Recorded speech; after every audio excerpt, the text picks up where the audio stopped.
और इतनी अननोन तथ्य को उनको जानकारी मिल रही है। तो अभी मैं चंद्र कुमार बोस जी को आग्रह करती हूँ, वो प्लीज इस विषय पर कुछ थैंक यू मनुष्य जी। मेजर जनरल जीडी बख्शी साहब, प्रोफेसर कपिल कुमार साहब, RSN Singh ji, Pushpendra ji, and all the viewers who are patiently listening to us, listening to the great history of our Indian freedom struggle. I would not speak for too long because Bakshi Saab, Kapil Kumar Saab and RN Singh ji has already enumerated various facets of our freedom movement. But I would say a few things to understand why it is necessary to honor the liberator of India, Netaji Subhash Chandra Bose. See, a country can never prosper if we lose the thread of our history, heritage, and culture. This is what I had discussed with the Honorable Prime Minister when we interacted with him. And it was decided that the NDA government, under the leadership of Narendra Modi ji, would embark on this very important issue of correcting the distortions in the Indian history, particularly the history of our freedom struggle. As all of you are aware, that the battle for India's freedom started in 1857 with the Sepoy uprising, Mangal Pandey's movement. Yes, Kapil Kumar Saab, there were other movements much earlier. I appreciate what you have said. Sir, but this is my Bengal Samyasi and Kashmir rebellion. Correct. I agree with that. That is the correct. Correct. We also include that, but this is my interpretation that we had a very focused movement from 1857 onwards. We had Shahid Bhagat Singh, we had Khudiram Bose, Binoy Badol Dinesh. We also had Mahatma Gandhi's non-violent movement. We need to also understand Gandhiji's contribution. It was definitely a non-violent struggle, but Mahatma Gandhi converted an elite club. The Congress, that time Congress was not a political party. It was a platform to fight for India's freedom. But it was a very elite platform. Mahatma Gandhi converted that elite platform into a mass movement. Now, how much impact the movement had, that of course we have seen British historians. Bakshi Saab has mentioned about General Auchinleck's secret letter to the then Viceroy Wavell. We have seen Clement Attlee coming to Kolkata in 1956, meeting the then acting governor of Bengal, Justice Fani Bhushan Chakravarti, and related to him that it was the Indian National Army and the subsequent INA trials, which were held at the Red Fort in 1946, completely destroyed the loyalty and allegiance of the British forces to the British High Command. This is all known. But to reiterate what General Auchinleck wrote to the Viceroy, what Clement Attlee, who signed the transfer of power documents as the British Prime Minister in 1947, there is another story, another factual story that is not yet told. You see, my father, Omiyanath Bose, had the opportunity to meet the last Viceroy of India, Lord Mountbatten. This was in 1976. My father had approached Lord Mountbatten's secretariat that I would be coming to England and I would just like to meet Lord Mountbatten for exactly 5 minutes, if it is possible. My elder brother Surya, who is based in Germany, also accompanied him. The secretariat told my father that Lord Mountbatten is not too well. He is also hard of hearing. So kindly ask not more than 2 questions to Mountbatten. My father said that not 2 questions, I would just ask him 1 question. So they agreed. It was in 1976 summer that my father Omyonath Bose and my elder brother Surya Bose met Lord Mountbatten in England. My father asked him a very straight question. What made you leave India? The question that Justice Fanibhushan Chakravarti had also asked Clement Attlee. My father posed the same question to the last Viceroy of India, Lord Mountbatten, in 1976. Lord Mountbatten, he spoke very softly, and the reply was very clear and specific. The Battle of the Azad Hind Forge, he said, of course, Indian National Army. The Battle of the Indian National Army and the INA trials, which it was the main reason why we had to relinquish India.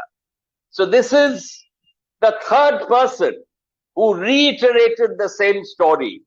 So I think we don't need to really look for further evidence.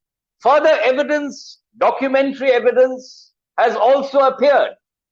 We have all read, in fact, I had the privilege to interact with Dr. Kalyan Dey when he came to Kolkata, and his book, The Liberator of the Indian Subcontinent, very specifically puts forward documentary evidence, which Major General Bakshi Saab has already stated. He has also mentioned this in his book, the Samurai, that the Indian Samurai, that it is the Battle of the Azad Hind Forge which broke the backbone of the British Empire in India. Now, we are not here to criticize or demean any other movement. Every movement had its role. The Sepoy uprising, Gandhiji's non-violent movement. But let us be very clear. The final onslaught on British imperialism was, without a shadow of doubt, the Battle of the Azad Hind Forge. Yes, the Azad Hind Forge lost the battle. But as they say, they lost the battle, but they won the war. The Indian National Army won the war. And the final nail in the coffin was the INA trials. As you are all aware, 3 army officers of the Indian National Army were tried for treason, for high treason at the Red Fort. And they were Shahnawaz Khan, a Muslim, Gurbakht Singh Dhillon, a Sikh, and Prem Kumar Saigal, a Hindu. Those days there was a saying that Lal Kille se aaye awaaz, Dhillon, Saigal aur Shahnawaz.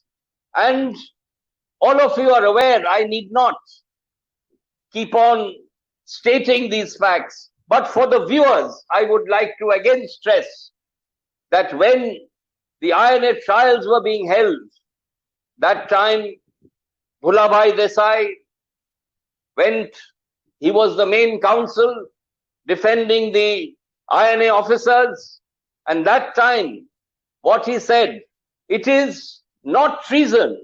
They were war heroes because the Azad Hind government, which was a government recognized by 11 nations across the globe, had declared war against India, against the British Empire, to gain back their own country. So they were war heroes. They were not traitors. When this happened, the entire trial collapsed. And right across the country, In Mumbai port, you know, there were around 70 ships. They revolted. They drew back the Union Jack, the British flag. The Union Jack was pulled down and the Indian national flag was hoisted. This history is not told. I think, Kapil Kumar Saab, it is really appreciated that you have taken the initiative to write. It is not a question of rewriting. It is a question of correcting the distortions in history. Why these specific distortions have been done, why certain chapters have been obliterated from the struggle of our freedom movement. I think it is the duty of present day historians that you must write the correct history for the youth of our nation. You know, about 4 generations after independence have not learned the true history of our Indian freedom movement. I think the time has come we rectify this. Now, the question is very clear. I was not stressing on this statue because of the present condition. You see, our country is going through a crisis. There is a world pandemic, the COVID-19 disease. But I think we also need to fight this disease, like the Azad Hind Fauj fought for the freedom of our nation. So I think we would leave COVID behind us and we would look forward. Let us remember Subhash Chandra Bose, what he stood for. You see, we all fought for united India. We all fought for Purna Swaraj, but that never happened. I must also mention another leader, Deshbandhu Chittaranjan Das, who also fought for Purna Swaraj. But we did not attain Purna Swaraj on the 15th of August 1947. We only got Dominion status. Many of you are aware that from Southeast Asia in 1944, Subhash Chandra Bose was constantly sending messages across the Azad Hind radio to Mahatma Gandhi. He was requesting Mahatma Gandhi, do not get into any understanding. Do not discuss with the British about the freedom movement. If you do that, the country would be divided and we would get only Dominion status. Let us fight for India's freedom. Let us not go on to the negotiating table. But unfortunately, the Congress leadership failed to listen to the advice that the liberator of India kept giving from the Azad Hind radio. Now, we spoke about Subhash Bose's militarism. In 1928, when the Congress session was held in Calcutta in 1928, Mahatma Gandhi, Pandit Nehru, they were all residing in our house at One Woodburn Park. That time, Subhash Chandra Bose had formed a uniform cadet corps. In khaki uniform, he had formed a cadet corps. Mahatma Gandhi did not support this. And I would tell you, was held in Calcutta in 1928. Mahatma Gandhi, Pandit Nehru, they were all residing in our house at One Woodburn Park. That time, Subhash Chandra Bose had formed a uniform cadet corps. In khaki uniform, he had formed a cadet corps. Mahatma Gandhi did not support this. And I would tell you what I heard from my father, Omiyanath Bose. Dressed in his uniform, Subhash Chandra Bose was coming down from on the stairs of our One Woodburn Park house. And his father, my great-grandfather, Janakinath Bose, was standing at the landing. And he said something which I feel was rather prophetic. He told Subhash, Subhash, I hope you will be the Garibaldi of India. And it was in subsequent years that Subhash proved to be the Garibaldi of India. So such was Netaji Subhash Chandra Bose. Today, let us remember the courage and charisma that Netaji had, that he could unite all religions, all caste, all creed as one, as Bharatiyas. You know, in the Azad Hind Fauj, everybody fought as Bharatiyas. I think this is a message I would like to give to the youth of our nation, that let us come, let us unite, let us stay as one. And this statue, I fully support the effort initiated with the leadership of Major General Bakshi Saab. All of you are with this, and I'm sure the entire nation would support this movement, that Subhash Chandra Bose's statue is the only statue that should adorn the canopy, the vacant canopy at India Gate, in front of the India Gate, in front of the War Memorial, because this would not only remember of the Indian National Army, as some of the speakers have already stated, this would be an honor to the entire freedom movement of India, the kind of immense torture that Bharatiyas have faced for 200 years, the fight that we did not hesitate to go to the gallows.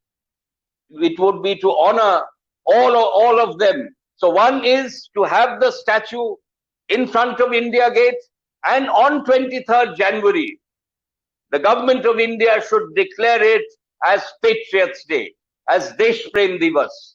The Congress government, for some odd reason, rejected this proposal, which was sent by many political parties from the Bose family.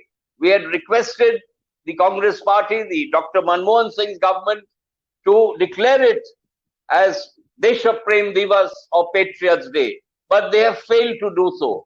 But I am absolutely sure the NDA government, under the leadership of Narendra Modi ji, would declare 23rd January as Patriots' Day, and not only honor Subhash Chandra Bose, it would honor and give respect to the entire freedom movement, to all the martyrs who have given up their lives so that we are free today. We are breathing free on Indian soil today. So let's come and unite for this venture, and I'm sure we would succeed. Thank you for giving a patient hearing. Jai Hind, Jai Bharat. Thank you so much, Chandra Kumar Bose ji.